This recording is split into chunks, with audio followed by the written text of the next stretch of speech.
welcome to the Alternative Investor. It was never going to be an easy ride for South Africa's alternative stock exchanges. However, A2X Markets has proven that with the use of cutting-edge technology and an experienced executive team, it can overcome many barriers to entry. The alternate exchange that began trading in October 2017 has big plans going forward. And for more, we're joined by Kevin Brady, who's the CEO of A2X. Kevin, thank you so much for your time this afternoon. And thank you very much for having me on the show. So take me through the year that was for A2X. Sure. Look, it's been a crazy and challenging year for everybody, and we're no exclusion from that. But I guess because we're kind of a fintech company, we're very fortunate in the sense that we were able to operate smoothly throughout the whole crisis. So about 2 weeks before it started, we started sending people home, and because of our infrastructure and how we've set up, we were able to do this. And as I say, we operated seamlessly right throughout the crisis.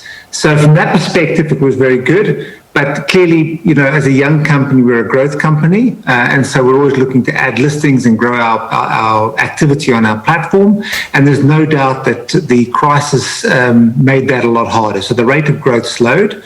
And understandably, when you pitch to a company about a secondary listing on A2X and they're dealing with a crisis, it's hard to get to the to-do list. So what we found is that things did slow down, but I would say from about September, we've seen quite a nice pickup again.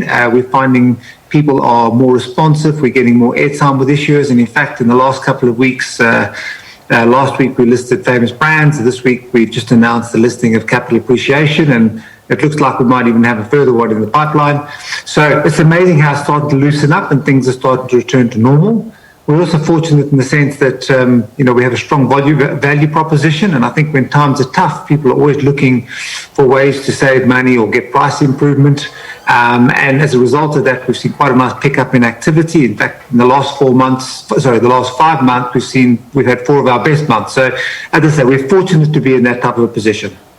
On that note, then, when you look at the benchmarks you set yourself, I suppose since 2017, are you on track with some of those targets, or are you slightly behind? Yeah, look, it's a good question. I think, it's when you're kind of climbing up the mountain, when you're halfway up, you look back where you've come and you understand all the challenges and how hard it is. And so when I look back, I'm really, very happy, very pleased about what we've achieved and where we've got to. But I think it would be fair to say that when I was standing at the bottom of the mountain looking up, we thought it would be easier, and we probably thought we would be further along. But, we've had a few curveballs, of which, COVID is one of them. What is the biggest challenge so far for A2X since you've gone online? Sure. So we've kind of got 2 key challenges. The first one, in South Africa, our regulatory environment doesn't allow us to just unilaterally list companies that have a listing on the JSE. We actually need to get their permission.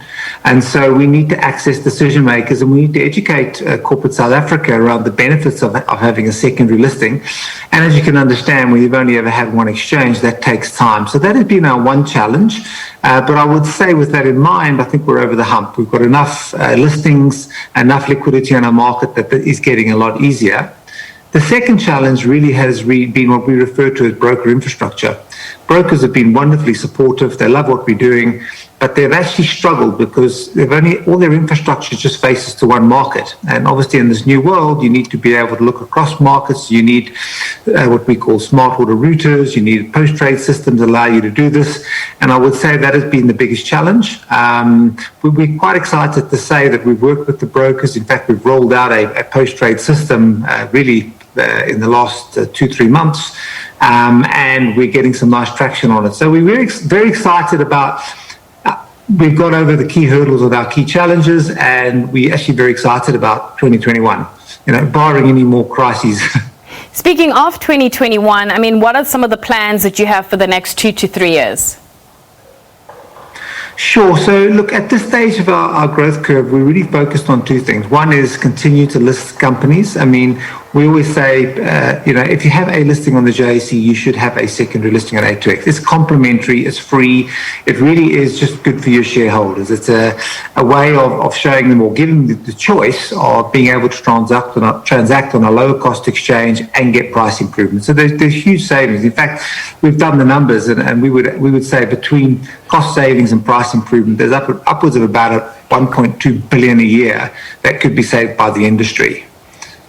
Kevin, thank you so much for your time. Unfortunately, we have run out of time, but definitely gives us opportunities to talk to you in the coming year. That is Kevin Brady, who is the CEO of A2X. I'll be back tomorrow with Books on Point. More news with my colleague Nompumelelo Siziba at the top of the hour. Your weather details are up next. It's a goodbye from me.